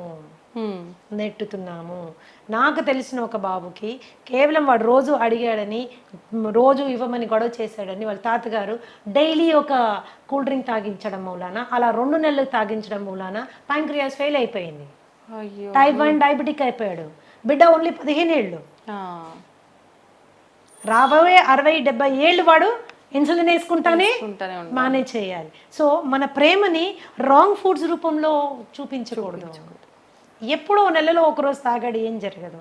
కానీ రోజు తాగితే వాడి రక్తనాళాలు తెరిచి విషం పోసినట్టే లెక్క. Junk food is like that. And రీసెంట్గా మా దగ్గర వచ్చిన ఒక బాబు, హీస్ 21 years old, అండ్ ఇంట్లో ఎవరికి డయాబెటీస్ లేదు, ఇంట్లోంచే బాక్స్ తీసుకెళ్తాడు, తల్లిదండ్రులు అన్నీ చేసి జాగ్రత్త చూసుకుంటాడు, అయినా రావడమే 500 షుగర్ వచ్చేసింది. ఏంటి అని ఎంత అడిగినా చెప్పలేదు. లేదు నేను ఏమి తిన్ను అని. తర్వాత ప్రత్యేకంగా పిలిచి అడిగితే రోజు ఒక షవర్మా తింటాడు. షవర్మా తినడం వల్ల షుగర్ ఫెయిల్ అయింది, డైజెస్టివ్ సిస్టమ్ ఫెయిల్ అయిపోయింది. మయోనీస్ లోపల ఉంటుంది, దాంట్లో పిచ్చి రిఫైన్డ్ ఆయిల్ వాడతారు, అందులో రోడ్ సైడ్ వాడే రిఫైన్డ్ ఆయిల్, అది ఎక్కడి నుంచి తెచ్చి వాడతారో, ఎన్నిసార్లు వాడిన నూనెతో చేస్తారో మనకి తెలియదు. అండ్ ఆ షవర్మా అండ్ ఇంకొకటి ఫ్రాంకీ చెప్పాడు నాకు, 2 చెప్పాడు. ఫ్రాంకీ మైదా రొట్టెలో మళ్ళీ కాల్చిన మాంసం అన్ని పెడతారు దాంట్లో. సో టేస్ట్ చాలా బాగుంటుంది, నేను కాదన్నాను. కానీ దాన్ని రోజు తినడం మూలాన దట్ ఈస్ అ కేస్. ఈ రోజు మేము ఎంతో స్ట్రగుల్ అవుతున్నాం. ఆ కేసుని type 1 అయిపోయాడు, ప్యాంక్రియాస్ ఫెయిల్ అయిపోయింది. That is how it is. So ఈ చిన్నవి ఫ్యాన్సీస్ మనం వాటిని సాటిస్ఫై చేయడము ఇంపార్టెంట్ అని ఎప్పుడు అనుకోకూడదు. ఫుడ్ విషయంలో ఇట్స్ రియల్లీ వెరీ ఇంపార్టెంట్. బయట మరి ఎందుకు బ్యాన్ చేయరు? వన్ ఆఫ్ ద స్టూడెంట్, ఒక చిన్న బాబు, ఎందుకు బ్యాన్ చేయరు ఈ కూల్ డ్రింక్ అని నన్ను అడిగాడు అనమాట. ఈ కూల్ డ్రింక్ మూల నాకు డయాబెటీస్ వచ్చింది కదా, దీన్ని ఎందుకు గవర్నమెంట్ బ్యాన్ చేయరు అంటే అది మన ఏరియా ఆఫ్ వర్క్ కాదు. ఏదైనా కూడా ఆహారం అనేది మితంగా తీసుకుంటే ఔషధంలా పనిచేస్తుంది, అమితంగా తీసుకుంటే విషమై మన ప్రాణాన్ని కబళిస్తుంది. Decision is in our hands. ఒకరు చెప్తే వచ్చేది కాదు, ఆ నిర్ణయం మనం తీసుకోవాలి. మన బిడ్డలు కూడా అటువంటి చక్కటి విచక్షణ జ్ఞానంతో ముందుకెళ్ళాలంటే ఆ అవగాహన మనం కల్పించాలి. That is very important. అవును మ్యామ్, నిజంగా. మ్యామ్, మన గట్ ఫ్రీగా ఉండేటట్టుగా చూసుకుంటే మనకు చాలా రకాల ఆరోగ్య సమస్యలు రాకుండా ఉంటాయని చెప్తూ ఉంటారు. నిజంగా గట్ ఫ్రీగా ఉండాలంటే ఎటువంటి ఆహార పదార్థాలు తీసుకోవాలి? Gut is a very big subject మా. I will tell you, it's a very big subject. గట్లో మనకు ఉండేటటువంటి 4300 రకాలైన సూక్ష్మ క్రిములు ఎప్పుడు కూడా మంచివి చెడ్డవి ఒక బ్యాలెన్స్లో ఉండాలి. ఆ బ్యాలెన్స్ అవుట్ అయితే గట్ డిస్బయోసిస్ అంటారు. ఓకే, అండ్ ఈ గట్కి బ్రెయిన్కి ఉన్న యాక్సెస్ డిస్టర్బ్ అవుతుంది. Brain is the coordinator for the entire body and gut controls the brain. Brain మన శరీరాన్ని ఆపరేషన్స్ని కంట్రోల్ చేస్తే మన గట్ మన బ్రెయిన్ని కంట్రోల్ చేస్తుంది. Okay, that is very very important. అప్పుడు మనం దాన్ని ఎంత హెల్తీగా ఉంచాలి? సో మనం తినే ఆహారము చెడు బ్యాక్టీరియాని చంపే విధంగా ఉండాలి, మంచి క్రిముల్ని పెంచే విధంగా ఉండాలి. సో దాని ఆహారం యొక్క ప్రధాన లక్షణం ఏంటంటే మంచి బ్యాక్టీరియాని పెంచుతూ చెడు బ్యాక్టీరియాని చంపుతూ ఉన్నటువంటి ఆహారం తీసుకుంటే సహజంగా అది చాలా తేలికగా అరిగిపోతుంది, తిన్నది కంప్లీట్గా డైజెస్ట్ అవుతుంది, అండ్ టైంకి రెపరెప ఆకలేస్తుంది, పడుకుంటే నిద్ర వస్తుంది, పొద్దున్నుంచి రాత్రి ఒక చక్కటి మూడ్లో ఉంటాము, మంచి ఎనర్జీతో ఉంటాము. This is because our gut is happy. So all the మనం తీసుకునే ఫుడ్స్ ఏవేవైతే చెడు బ్యాక్టీరియల్ గ్రోత్కి ప్రమోట్ చేస్తాయో అవి చాలా హ్యావక్ క్రియేట్ చేస్తాయి మన పొట్టలో. సో బ్లోటింగ్, బెల్చింగ్, ఇండైజెషన్, తర్వాత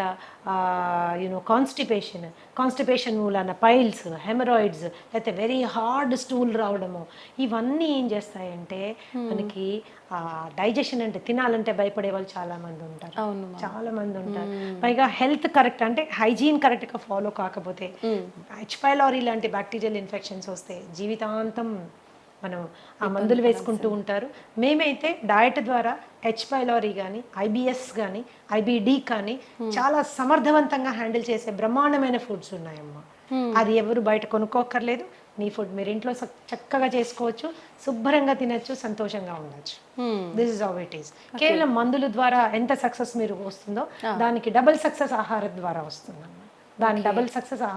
వస్తుంది. సో గట్ని ఇప్పుడు కూడా ఆరోగ్యంగా ఉంచుకోవాలి. చక్కటి పీచు పదార్థాలు ఉండేటటువంటి వెజిటబుల్స్ అండ్ ఫ్రూట్స్ మనం తీసుకోవాలి. చాలా మందికి ఏంటి అంటే వెజిటేరియన్స్ అయిపోండి, మీట్ మానేయండి అని చెప్తారు. చికెన్ మటన్ తినబాకండి, పొట్టంతా గడబడైపోతుంది, వేస్ట్ అని. నేనేం చెప్తానంటే ఆహారపు అలవాట్లు మనసుకి బాగా నచ్చిన ఫుడ్ని పక్కన మానేస్తే ఆత్మారాముడు బాధపడతాడు. ఎక్కడో ఫీల్ అవుతాం మనం, ఏంటి లైఫ్, ఏమి తినలేము, నాకు నచ్చిన చికెన్ తినలేకపోతున్నాను, నాకు నచ్చింది అది తినలేకపోతున్నాను, ఏంటి ఇట్లా, అసలు లైఫ్ బేసిక్ ఫుడ్స్ అవి. అప్పుడు ఏంటంటే they are upset about it. When they are upset nothing can be set. When you're upset nothing can be set అని, అంతా డిస్టర్బ్డ్ గానే ఉంటుంది. సో చికెన్ మటన్ లాంటివి తినేటప్పుడు కూడా దాని కాంబినేషన్స్ మంచి ఫైబర్ ఫుడ్తో కాంబినేషన్ చేసుకుని మీరు తిన్నప్పుడు ఎటువంటి ఇబ్బంది రాదు, ఈజీగా డైజెస్ట్ అవుతుందని. So easy digestion is very important. Easy digestion అంటే ఓన్లీ పెరగన్నం కాదండి, you can eat everything in life. So మంచి వెజిటబుల్స్, ఎగ్స్, పెరుగు, తర్వాత you can have all these things అనమాట. అండ్ పీచు పదార్థం అనగానే అన్నీ ఏవో పిల్లలకి గ్రీన్ ఆకులు చూడగానే చిరాకు వస్తుంది, నేను ఇప్పుడు ఈ గడ్డి తినాలా అని. సో అలా కాదు. So you can go for everything, all kinds of కాంబినేషన్స్లో మనం వెళ్ళొచ్చు. అలాగే మనకి రాజ్మా ఆర్ మన కాబూలీ చనా, బొబ్బర్లు, ఇలాంటివన్నీ మనకి చాలా మంచి ప్రోటీన్ ప్లస్ మంచి ఫైబర్తో వస్తుంది. అది తిన్నప్పుడు ఏంటంటే మనకి గట్ సెట్ అవుతుంది. దెర్ ఈస్ ఏ వే అండి, 8 to 12 వీక్స్లో సెట్ చేసేస్తాం గట్ విత్ ఫుడ్ ఓన్లీ. అది ఎంత సీరియస్ ఇష్యూ అయినా. కాబట్టి నేనేం చెప్తున్నానంటే చక్కటి ఆహారాన్ని ఎన్నుకోండి, హోమ్ మేడ్ ఫుడ్కి 90% ఇంపార్టెన్స్ ఇవ్వండి. పార్టీలు ఇంట్లో హోస్ట్ చేయండి. మనం కావాల్సిన డ్రింక్స్ కానీ ఏదైనా కూల్ డ్రింక్స్ అట్లాంటివి కూడా ఇంట్లో చాలా చేసుకోవచ్చు. డెజర్ట్స్ అంటారా, బ్రహ్మాండమైన స్వీట్లు హెల్దీగా చేసుకోవచ్చు. ఓకే, బ్రహ్మాండంగా. జీవితంలో ఏది వదులుకోవాల్సిన అవసరం లేదు, ఎంజాయ్మెంట్ ఇన్ రైట్ వే చేసుకుంటే నీ గట్ని నువ్వు gut is the starting point for all diseases. దాదాపుగా 200 రకాలైనటువంటి జబ్బులు ఇక్కడి నుంచి స్టార్ట్ అవుతాయి. సో దీన్ని జాగ్రత్త పెట్టుకోవడం మనకి చాలా ఇంపార్టెంట్. ఏం ఫుడ్స్ ఉన్నాయి, ఎలా తినాలి, that is how it is.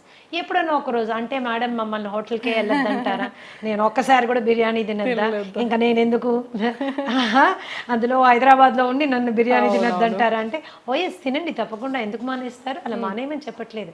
కానీ దానికి మీ పొట్టని మిమ్మల్ని ప్రిపేర్ చేసుకోండి. Go to A place where biryani is done with ghee and not with Dalda. ఇంట్లో మీ ఆవిడకి బిర్యానీ చేయడం నేర్పించండి, కానీ ఇంట్లో చేస్తే మనకు నచ్చదు కదా. సో మీరు అలా తిన్నప్పుడు ముందు రోజు వెనక రోజు కూడా there are certain things you have to follow so that you can balance your. ఇందాక చెప్పాను, ఇప్పుడు చెప్తాను, మళ్ళీ కూడా చెప్తానమ్మా, ఎప్పుడో 2-3 నెలలకు ఒకసారి చేసింది మనకి అది బాడీ ఎఫెక్ట్ అవ్వదు. కానీ డైలీ అదే పనిగా యంగ్స్టర్స్, నాకు తెలుసు చాలా మంది ఐటీ ఎంప్లాయీస్ వస్తారు నా దగ్గరికి, ఏంటమ్మా ఎవరు వంట చేస్తారంటే స్విగ్గీ పేరు, జొమాటో పేరు చెప్తారు. So everyday it is and online food. And కాబట్టి ఏమవుతుందంటే అది కన్వీనియన్సే కానీ కంఫర్ట్ కాదు, హెల్త్ అంతకంటే కాదు. Very definitely expensive. కాబట్టి కొద్దిగా వంట చేసుకోవడం అనేది ఇప్పుడు అవుట్ ఆఫ్ ఫ్యాషన్ అయిపోయింది మా, ఆ ఫ్యాషన్ మళ్ళీ మనం క్రియేట్ చేయాలి. దట్ ఈస్ రియల్లీ ఇంపార్టెంట్ అన్నమాట. ఎందుకంటే వంట అనేది కేవలం హెల్త్ ఒక్కటే ఇవ్వదు, మనుషుల మధ్యలో అనుబంధాలు, బంధాలు, ప్రేమలు అన్నీ పెరుగుతాయి. ఈ రోజు కూడా నీకు మీ అమ్మ చేసే ఆ పలానా వంట అని ఎందుకు గుర్తుంటుంది అంటే ఇంగ్రీడియంట్స్ అన్ని సేమే, ఆమె ప్రేమ అందులో ఉంటుంది, అంత ప్రేమగా చేసి నీకు నోట్లో పెడుతుంది, నువ్వు వెళ్ళినప్పుడు నీకు అది కావాలని అడుగుతుంది. అవన్నీ బంధాలు పెంచుతాయి. స్విగ్గీ జొమాటోలో తెప్పించి పెడితే it won't create a feeling, it won't create a relationship. లేని రోగాలు తీసుకొచ్చిస్తున్నట్టే ఇంకా ప్రేమ. అంటే ఇంగ్రీడియంట్స్ మనకు తెలియదు, టేస్టీగా ఉండొచ్చు, నేను అసలు కాదన్న, డెఫినెట్ గా టేస్టీగా ఉండొచ్చు, బట్ ఇంగ్రీడియంట్ మీద మనకి కంట్రోల్ లేదు. So that is how it is. Ma'am, food ఎలా చేస్తున్నాము, ఏం తింటున్నాము, ఇది ఒక ఎత్తు అయితే ఏ టైంకి తింటున్నాం అనేది కూడా ఇంకొకటి, దాని గురించి చెప్పండి మ్యామ్. ఒకటి మా, ఏ టైంకి తింటున్నామో, ఎన్నిసార్లు తింటున్నామో, these are 2 very important things everybody should understand. So research ఈరోజు there is loads of research ఏం చెప్తుంది అంటే snacking is the worst habit. పొద్దున్న బ్రేక్ఫాస్ట్ తిన్నాము, మధ్యాహ్నం లంచ్ తిన్నాము, రాత్రికి డిన్నర్ తిన్నాము, ఇది ఎప్పుడు మనకి ట్రబుల్ క్రియేట్ చేయదు.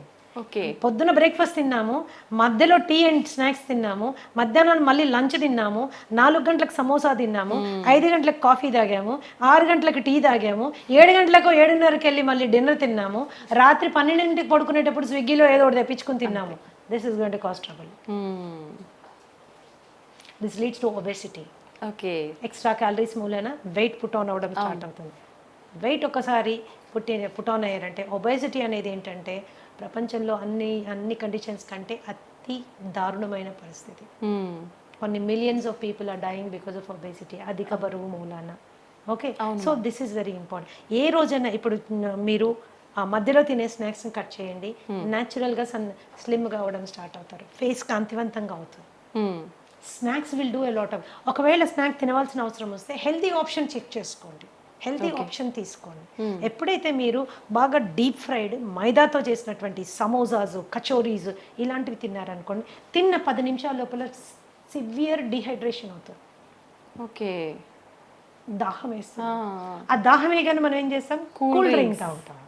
ఈ కూల్ డ్రింక్ తాగితే ఏమవుతుంది? బొచ్చడంత sugar will go into your bloodstream. There is a spurt, sudden గా రేజ్ అవుతుంది, అవసరం లేని క్యాలరీస్ అన్ని. ఆ టైంకి మీరు టెంపరీగా ఎగ్జైటెడ్గా ఉంటారు. తర్వాత ఏమవుతుంది? 15 నిమిషాల లోపల ఈ రైజ్ అయింది టక్ అని పడిపోతుంది. It causes irritation, anxiety and depression. Okay. It is a cycle అన్నమాట. ఇది మన ఆలోచన విధానాన్ని, ఆహారపు అలవాట్లని, శరీర ఆరోగ్యాన్ని మొత్తంగా డిస్టర్బ్ చేసి పడేస్తున్నాను. సో ఆ టైంలో మీరు ఏదైనా హెల్దీ తీసుకోండి, ఫ్రూట్ తినడం అలవాటు చేసుకోండి. ఆకలి వేస్తుంది కదా, ఒక అరటిపండు తినండి, ఒక ఆపిల్ తినండి, దాంతోపాటు సీడ్స్ నట్స్ ఒక డబ్బాలో వేసుకొని పెట్టుకోండి, ఒక గ్రీన్ టీ పెట్టుకోండి, ఒక 3-4 స్పూన్లు నట్లు సీడ్లు తిని చక్కగా ఒక గ్రీన్ టీ తాగండి. కడుపులో ఫిల్లింగ్గా ఉంటుంది, హ్యాపీగా ఉంటుంది, హెల్దీ కూడా.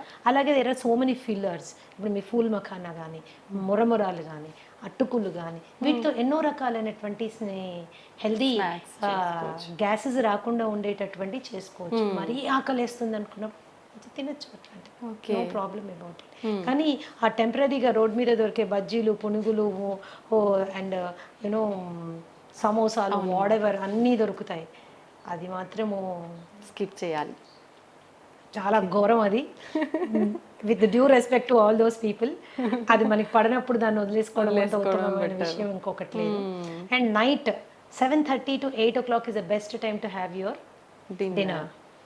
ఎప్పుడు గుర్తుంచుకోండి, పడుకునే టైంకి, భోజనం చేసిన టైంకి మధ్యలో 3 గంటల వ్యవధి ఉండాలి. మీరు 7 గంటలకల్లా తిన్నారనుకోండి, 10కి పడుకోవచ్చు. ఓకే. 8కి తిన్నారనుకోండి, ఆఫీషియల్గా మీరు 11కి పడుకోవాలి. అవును. 9కి తిన్నారనుకోండి, 12 ఏమవుతుంది? డైజెషన్ మొత్తం డిస్టర్బ్ అవుతుంది, యువర్ స్లీప్ సైకిల్ డిస్టర్బ్ అవుతుంది. ఇలా జరగడానికి వీల్లేదు. You have to remember that. And quantity ఎంత ఏంటి అనేది కూడా మనకి ఎంత అవసరం. ఒకటే రకమైన ఫుడ్ తినే అలవాటు చాలా మందికి ఉంటుంది. కూర నచ్చితే స్టార్టింగ్ నుంచి ఎండింగ్ వరకు అదే కూర, ఇంకొకటి ఏదో నచ్చితే అటు నుంచి అదే కూర.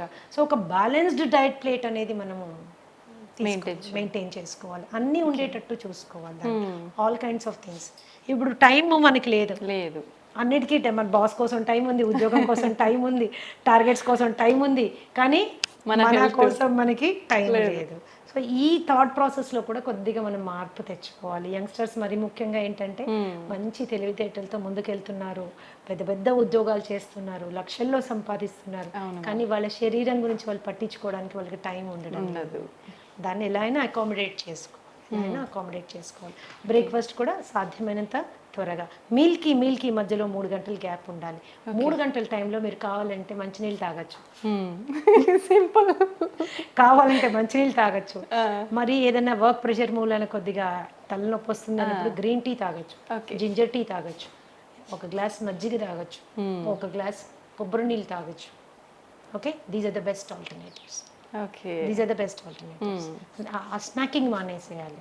ఎస్పెషల్లీ డయాబెటీస్ ఉన్న వాళ్ళైతే మీరు స్నాకింగ్ మానేసిన వెంటనే మీకు కనీసం ఒక 10-20 యూనిట్లు షుగర్ తగ్గుతుంది అనమాట. Okay, that's how it is. These are the important factors you have to remember. ఎప్పుడు బ్రేక్ఫాస్ట్ చక్కగా హెవీగా తీసుకోండి, దానికంటే కొద్దిగా తక్కువగా లంచ్, లైట్గా డిన్నర్. ఓకే లైట్గా dinner so that you don't store all that on to yourself. And తినగానే పడుకోవడము, తినగానే అరగంటలోనే నడిచేస్తుంటారు, అలా చేయకండి ప్లీజ్. 1.5 hour గ్యాప్ వచ్చాక కానీ మీరు నడవడానికి వీల్లేదు. Oh that is how it is. So ఇవి బేసిక్ మీల్ పీరియడ్స్ మీరు అండ్ మీకు నచ్చిన విధంగా మీరు తీసుకోవచ్చు. ఒక జనరల్ హెల్త్ ఫార్ములా చెప్తాను, ఒక general health formula which is good for everybody.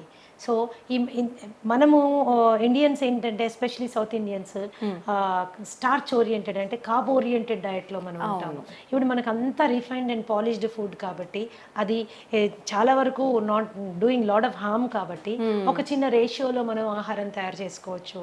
ఏంటది? 20% ఫుడ్ కార్బోహైడ్రేట్. మీరు అందులో అన్నం తింటారో, ఒక పులక తింటారో, లేకపోతే ఒక జొన్న రొట్టె తింటారో, మీరు ఏం తింటారో ఒక 20% నుంచి 25% వరకు కార్బ్స్ వచ్చేటట్టు తినండి. అలాగే 30 నుంచి 35% వరకు please go for protein. Okay, గుడ్లు, పన్నీరు, తోఫు, చికెన్, తర్వాత మటన్ కూడా తీసుకోవచ్చు. మనం అంటే ఎవ్రీడే కాదు, జనరల్గా చెప్తున్నాను, అన్నీ ఇలా మీరు తీసుకోవచ్చు. అండ్ అట్లీస్ట్ 40% ఎనర్జీ కొవ్వులోంచి వచ్చేటట్టుగా మీరు డైట్ని మోడిఫై చేసుకుంటే, నెయ్యిలోంచి, కోకోనట్ ఆయిల్లోంచి, అవకాడోస్లోంచి, ఎస్ మనం తీసుకునే నట్స్ అండ్ సీడ్స్లోంచి మనకి ఎనర్జీ వచ్చేటట్టు పెట్టుకుంటే ఏమవుతుంది? It will balance your metabolism అనమాట. And especially lifestyle disorders like you know BP కానీ, షుగర్ కానీ, ఇలాంటివి, థైరాయిడ్ కానీ, ఇలాంటివి రాకుండా మనము సేఫ్ గార్డ్ చేసుకోవచ్చు. ఎప్పుడు కూడా 0 కార్బోహైడ్రేట్ డైట్ ఎవరు తినకూడదు. ఓకే, ఎందుకంటే నర్వస్ సిస్టమ్కి కావాల్సిన ఎనర్జీ అంతా కార్బోహైడ్రేట్. ఓకే, నర్వస్ సిస్టమ్ కావాల్సినంత ఎనర్జీ కార్బోహైడ్రేట్. మీరు అసలు కార్బోహైడ్రేటే లేదనుకోండి, దెబ్బతింటుంది. That's going to cause lot of harm అన్నమాట. 0 కార్బోహైడ్రేట్ డైట్ ఎప్పుడు తీసుకోవద్దు. చాలా మంది చేసేస్తుంటారు, డైట్ అనగానే అన్ని మానేస్తారు, ఉట్టి వెజిటబుల్స్ మాత్రమే. అందులో కూడా కొద్దిగా కార్బోహైడ్రేట్ ఉంటుంది, కానీ మనకు కావాల్సింది సరిపోదు. ఓకే ఓకే, మేము క్యాన్సర్ పేషెంట్స్కి కూడా 10-15% కార్బోహైడ్రేట్ పెడతాను నేను. ఓకే, బికాస్ నర్వస్ సిస్టమ్ మనము మేనేజ్ చేయాలి, బ్లాక్అవుట్ అయిపోతాం లేకపోతే. ఓకే, ప్రోటీన్ కూడా విపరీతం ప్రోటీన్ తీసుకోకండి. 1/2 కిలో చికెను, 1/2 కిలో మటను, లేకపోతే ఒక డజన్ గుడ్లు, కొన్ని డైట్స్ నేను విన్నాను. ఇవేమవుతుందంటే మనకుండే కిడ్నీ ఎంత ఇంత, దాని మీద ఎంత లోడ్ వేసింది కిడ్నీ, ప్రోటీన్ ఫిల్టరేషన్ ఎక్కడ జరుగుతుంది? కిడ్నీలో జరుగుతుంది. లోడ్ వేయబాకండి. పీస్ఫుల్గా మీ డయట్లో 30-35% మీరు ప్రోటీన్ పెట్టుకోండి. మిగతా అదంతా ఎనర్జీ ఫ్యాట్లో వచ్చేటట్టు పెట్టుకోండి. కనీసం 40 నిమిషాలు ఏదన్నా మీరు జీవితాంతం చేయగలిగిన ఎక్సర్సైజ్ చేయండి. Any exercise which you can do always, అలాంటి ఎక్సర్సైజ్ చేయండి. సాధ్యమైనంత వరకు ప్రశాంతంగా ఉండే ప్రయత్నం చేయండి. That's how it is. It is a simple formula for health అని. ఓకే, నిజంగా చాలా సంతోషం మ్యామ్. ప్రతి ఒక్కరికి కూడా మనము ఫుడ్ చేంజ్ చేసుకొని ఒక బ్యాలెన్స్ డైట్ మెయింటైన్ చేస్తే హెల్తీగా ఉంటాము అనే ఐడియా ఉంటుంది. బట్ అసలు ఏం తీసుకోవాలి, ఎలా తీసుకోవాలి, ఎంత మోతాదులో తీసుకోవాలి, ఇది ఒక పెద్ద సమస్య మ్యామ్. నిజంగా మీరు ఎంత క్లియర్గా అంటే ఎంత మాకు వద్దు అనుకునే వాళ్ళు కూడా కూర్చొని విని బ్యాలెన్స్ అది ఫాలో అయ్యే విధంగా చెప్తారు మ్యామ్. చేసుకోవాలి. That is how it is. Thank you ma'am, thank you very much. నమస్తే ma'am. And for more videos, please subscribe to iDream. Please subscribe to iDream. Please subscribe iDream. And please subscribe to iDream. For more videos, subscribe to iDream. please like, share and subscribe to the channel. Congratulations, iDream. Subscribe to iDream. Subscribe to iDream. So subscribe to iDream Media. iDream ki iDream team अंदर की huge congratulations. Please subscribe iDream Media. Please subscribe to iDream. Subscribe iDream. Please subscribe to iDream. iDream అంటే నా కళల channel subscribe చేసుకున్న నోరు తిరుగుతలేదు, మీరైతే గంట గుర్తు కొట్టండి. For more such videos, please subscribe to iDream. Subscribe to iDream. Please subscribe to iDream. Please subscribe iDream Media. Please do subscribe to iDream. Please subscribe to iDream Media. For best entertainment and information, please subscribe iDream. And don't forget to subscribe to iDream.